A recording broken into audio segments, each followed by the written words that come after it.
Hey everyone, welcome to another video for coaches from westsideacademy.com. And this is the second of the video of the series I said I'd be doing in order to give you some tips about how you can create a star player or athlete and how you can extract a star performance from one of the athletes that you're coaching that may be considered average. And I put inverted quote because average is a little bit subjective and relative. So last in the last video, I spoke to you about, I gave you 3 tips in which I felt like are essential in terms of a foundation if you want to create star players or you want to extract star performances from average players or even star players sometimes. And I said the first one on the list was the importance of building healthy relationships with your athletes and, you know, getting to know them and communicating effectively with them and getting to know them and treat them as humans and knowing how to we'll talk about that a bit later anyway. I don't want to digress now. So we spoke about that. Then we also spoke about the importance of you maximizing your performance as a coach. Oftentimes as coaches, you're focused on the performance of your athletes, not so much the performance of yourself. And I think sometimes you need to think about the performance of yourself in an intentional manner. And really, self reflection is important. And I know that's something that a lot of coaches do naturally. But I think that naturally, you're more focused on the performance of your athletes or the people you're coaching than your own performance. You don't necessarily see what you're doing as a performance per se. And that's where self development is really important. And I said over the years, the coaches that I've mentored, those that I've seen progress, I've been able to at least be able to compare and contrast those that are able to go the distance, achieve high things. And I think one of the deciding factors is how passionate you are about learning, how passionate you are about self-development, and how committed you are to self-development. Because most people like the idea of self-development, but not everyone is committed to that. And I've seen that make a huge difference. I mean, literally people transform the performances, their outcomes, and the comebacks and what they get back from that. It's amazing. So that was the second thing. And the third and final thing was the importance of not allowing yourself to be a victim of the what if syndrome. The what if syndrome is like, what if I had more money? What if I had more this? Which a lot of coaches and people say. And in my opinion, from mentoring in really challenging terrains where there's a lack of facilities, lack of infrastructure, lack of systems, everything you can imagine. And, what if is the fastest way to, you know, to stop your progress and the progress of your athletes. And it's about flipping those around. And I talk a lot more detail about all these things in my book, Truth About Great Coaching, which you can find more information on how to get it or how to access what we do through our website at www.westside.com, westsideacademy.com. And so, we talk about avoiding the what if syndrome and really not allowing that to weigh you down, because in my opinion, that is making an excuse for being stagnant. And if you're someone that's passionate about sports, if you're someone that is a coach and you want to coach and create star players and you want to extract star performances from the players or athletes that you coach, then you can't afford to be stagnant, because if you're stagnant, then you're kind of blocking the growth and of your athletes that you coach. And if you're doing that, then what's the point? So those were the 3 things we spoke about. Today, I'm going to speak to you about your USP. And again, there's a whole chapter in my book about this, but I just want to touch on it for the benefit of those that may not have access to my book for whatever reason, or those that are not familiar with us and are just getting to know us. At least this could be a starting point for a journey and a relationship with you. So, unique selling point. It's a popular concept that most people in the world of business are familiar with, but it's not spoken about so much in the world of sports. And I think, or from my experience, it's really important as a coach if you're ever going to stand out. And it's important that you're able to, it's not always about competing. And in sports, I know sports is competitive, but it's not always about competing with others. It's about standing out. And it's about standing out. And how do you stand out as a coach? Especially when you get to a certain level, the professional level, where we all have done the same drills, we all know the same plays, we are kind of on par for all intent and purposes. How do you push to get that extra 5%? How do you get your athletes, get your players over the line? How do you create star players, create star performances, and therefore excel as a coach? And that one another sure way to do that, apart from the things I've spoken about, is to have a USP. And what is a USP as far as sports go, and as far as a sports coach go? If you're thinking about a USP, then you need to consider coaching styles, and you need to consider leadership styles, both of which I spoke about in my book. And I'm going to give a quick summary in this video because it's not meant to be a long video. There are 5 types of coaching styles. You have the directive coaching style, and that's kind of that coach that seeks to bring out the best in people by taking an authoritarian approach on those that they're coaching. Then you have the supportive coach, and that's the coach that really focuses on creating a happy and harmonious team setting amongst their team, amongst their athletes, and their other coaching staff, their other staff. Then you have the bureaucratic coach. The bureaucratic coaching style is the coaching style that kind of avoids risk, likes to avoid conflicts, and kind of does the bare minimum in order to remain in existence. And then you have the strategic one. The strategic one, it really is about balancing the incompatibilities that often exist in team settings, in sports setting.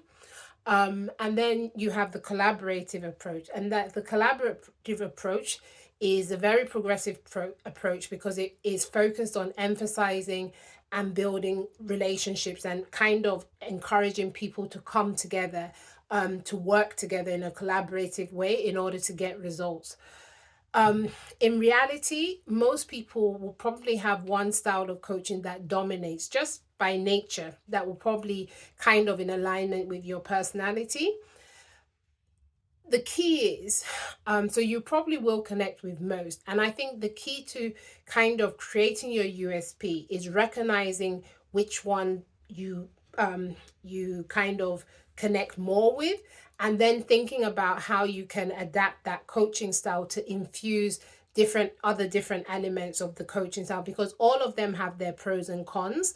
But some of them, if you kind of if one of them dominates too much, like say the directive or the supportive one is your main focus, sometimes it can be a problem, because without collaboration, without strategy, it's very difficult for you to progress as a coach.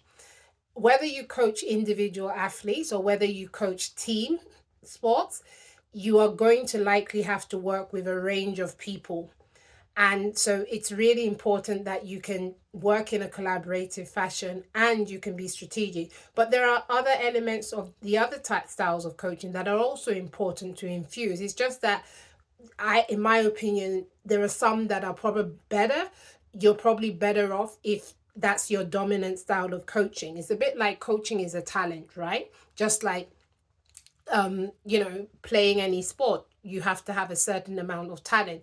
And there are some talents that when they dominate, it kind of helps you to go further. Whereas there's some people that have a talent but may not be exceptionally talent. It doesn't mean that they can't win gold medals. It doesn't mean they can't even break records. It just means that they need to work a little bit harder in certain areas. And it's a similar thing with coaching. So if you naturally have have the collaborative style inbuilt in you, and you have the strategic style, and those kind of dominate, then that's a really good place to start. But like I said, you still need other elements. And if you're someone that the other elements dominate, it's all about desire and it's all about self-development. So because those elements dominate, it doesn't mean that you can't become a great coach. It just means that you need to dig a bit deeper and find a way of working hard. And that's what developing a USP is all about. It's a process, and you can't skip the process. And the process starts with you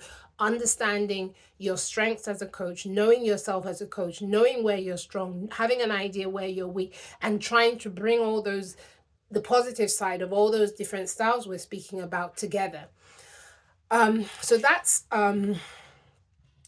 coaching styles. So then we talk about leadership styles as well, and it's a similar principle when talking about leadership styles. And there are 6 key leadership styles that I spoke about in my book that I'll just touch on very briefly here. The first one is what I call the visionary leader. The visionary leader is someone that isn't just a visionary. So it isn't just that they have a vision of what they want to achieve and what they want. They also have a gift for bringing people together, and they're able to help people to understand the role they play in the vision and give people a sense of importance, etc. And they're able to get people to buy into their vision. But it starts with having a clear vision. And that's something that sadly isn't as common as you would hope in a lot of team settings. And it's really, I think it's a really important style of leadership. And if you're someone that has that naturally, and sometimes it's you have that because of your journey. And if you're someone that has that naturally, great. But if you're someone that doesn't have that, then that's something that needs to be worked on. And that's why I guess some of the programs we do, the mentorship programs, that's where they come in handy, because sometimes it's difficult for you to see clearly. Like they say, the beauty of a person lies in the eyes of a beholder. Sometimes it's difficult for you to see or appreciate your strengths or beauty if people don't tell you that you're good in this or you're doing well in this. And so sometimes you need someone outside, someone that has a bit of experience, someone that is able to help you to look inwards and help to bring the visionary in you out, because I believe all of us are capable of having visions, but it's just where we're starting. And again it boils down to self-development, etc. But it's a really important, and I think a lot of organizations collapse and aren't able to go the distance simply because there is no vision. A lot of organizations fail to do what they're supposed to do, and it happens across board, whether in the world of politics, in the world of sports administration, sports politics, sports organization, etc. If you look at organizations that are able to do well, it oftentimes it's because they have a leader that has a strong sense of vision, and that their style of leadership kind of dominates naturally. Not everyone has it, and this is what we're doing. This is why what we're doing is important, because it's about helping you to recognize what you do have, and that's the basis upon which you build your USP. If you haven't got a certain thing naturally, it doesn't mean you can't acquire, but if you have it naturally, it's that bit easier. And it's about finding your path. And that's why once you know your USP and you know you're strong, no USP is necessarily bad. It's all about the way you bring it together, the way you apply it, and the way you implement it, right? So that's the first style of leadership anyway. Then the second style of leadership is the coaching style of leadership. Now, the coaching style of leadership is the coaching style of leadership is a bit like what the name says. It's about someone that takes a very coaching approach to their leadership, and it's about they try to work with people to work with the people's aspirations. So rather than pushing a vision, they kind of lean off the aspiration of the people that they're kind of working with, the athletes they're working with, and try and help them to achieve their goals. That's the coaching style of leadership. Then you have the democratic type of leadership, which is a bit like democracy, right? It's about those type of leaders. They're not threatened by, getting opinions from their athletes. I remember as a player, I had certain coaches that even if you gave good ideas, they just felt threatened by, you talking sense kind of thing. And so they wouldn't, out of pride, they wouldn't take your idea, and they'd prefer to fail. And I've seen those type of leaders across board, not just in sports, whether in church, in other places where people are just not receptive to criticism or taking on board others' opinions.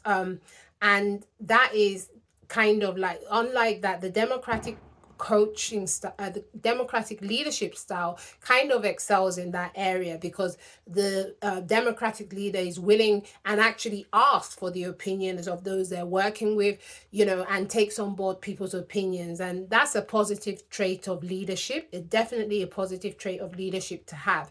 um, it shouldn't dominate, and none of these should dominate all the time, kind of thing, because it can be a problem if sometimes you have to be decisive, and when you're leading, sometimes you have to make decisions for the better good of everyone. Sometimes you can't keep asking people for people's opinions. Sometimes you do need to take a stand.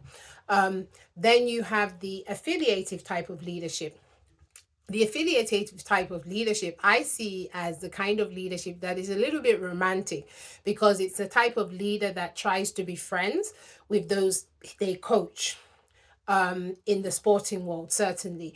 And they don't oftentimes, so it's the coach that does a lot of pally pally, and it's very important that coaches can relate with their players, but there has to be a place where a line is drawn.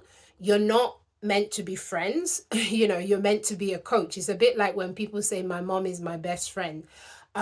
Yes, as you get older the relationship changes, but your mom is your mom, and it's really important that your role in someone's life, right? And so as a coach, as an affiliative coaching style, yes, there are some elements, and sometimes, like I said, it is important you can relate, but there also needs to be boundaries, kind of thing. And you can't don't try too hard to be friends with those that you're meant to be coaching.